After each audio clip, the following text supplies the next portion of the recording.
Welcome to episode 21 of Echo Without Noise. Messy starts and quiet wins, why perfection can't be the goal. Today I want to talk to the part of you that's waiting for the perfect moment. The perfect version of yourself. The perfect idea. Waiting, like I used to, for life to hand you the kind of clarity that makes starting feel safe. And this one's a little different. A little more raw. A little more honest. I want to talk about perfection. Not the kind you see in stories, glass slippers, flawless endings, but the kind that feels closer, more personal. The kind you carry in your chest, trying to manage everything you can control, your studies, your drawings, your words. That's where it started for me. As a child, I knew life wouldn't be perfect. But I still tried to curate my own little island of control. My writing? It was a sanctuary, a place I fled to when friends moved away and belonging felt fragile. My essays were never perfect, though. I'd lose marks, miss details, or doubt every word. So I rewrote. I erased. I edited. Not out of discipline, but out of fear that what I shared would never be good enough. I thought perfection would protect me from criticism, from failure, from feeling exposed. But all it did was hold me back. For so long, I used perfection as a shield, and I didn't even notice how tired I'd become behind it. Later, when childhood gave way to adulthood, the chase for perfection didn't leave me. It simply changed shape. A clean house. A flawless kitchen. Efficient work schedules. Hobbies pursued with precision. But I never felt ready. I kept waiting for the perfect start. I used to believe that if I couldn't write flawlessly, I shouldn't write at all. That my home had to be perfectly tidy before I deserved rest.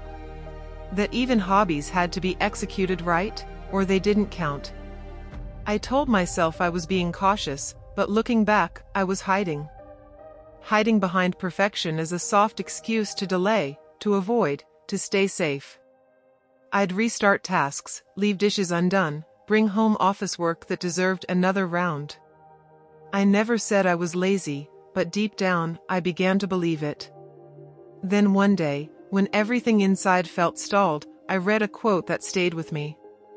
To improve is to change, to be perfect is to change often. It stopped me. Not because it gave me answers, but because it gave me permission. I could improve. I could change. And I didn't need perfection to begin. It wasn't magical. But it gave me something I hadn't felt in a long time, a reason to start again, without waiting. So I wrote. It wasn't beautiful. It wasn't tidy. But I did it. And then, well, I panicked. I deleted it. Because perfection was still whispering to me, telling me it wasn't ready, I wasn't ready, and someone else would always do it better. But here's what I've learned, I'm not a quick learner. I fall. I circle the same lessons again and again. I compare. I look at those who've made it, those who seem put together, and I forget how much they hide. Most people don't show their failures. They hide the hours of doubt, the unfinished drafts, the silence between successes. They show us the highlight reel, and I believed it for a long time. I believed I had to look perfect too. Even now, posting this kind of story feels like I am standing without my usual armor. But I've decided to grow anyway. I haven't abandoned perfection. It's still there, hovering quietly. But I've asked it to take a back seat. What's in the front seat now? Small changes. Messy starts. Vulnerability. You see, if I wait for the perfect post, the perfect moment, the perfect me, I'll never get there. And neither will you. Life won't wait. And improvement doesn't come from planning, it comes from starting. So let's begin, even when we're scared. Let's share, even when it's flawed. Let's speak before the sentence is polished. Because growth isn't clean.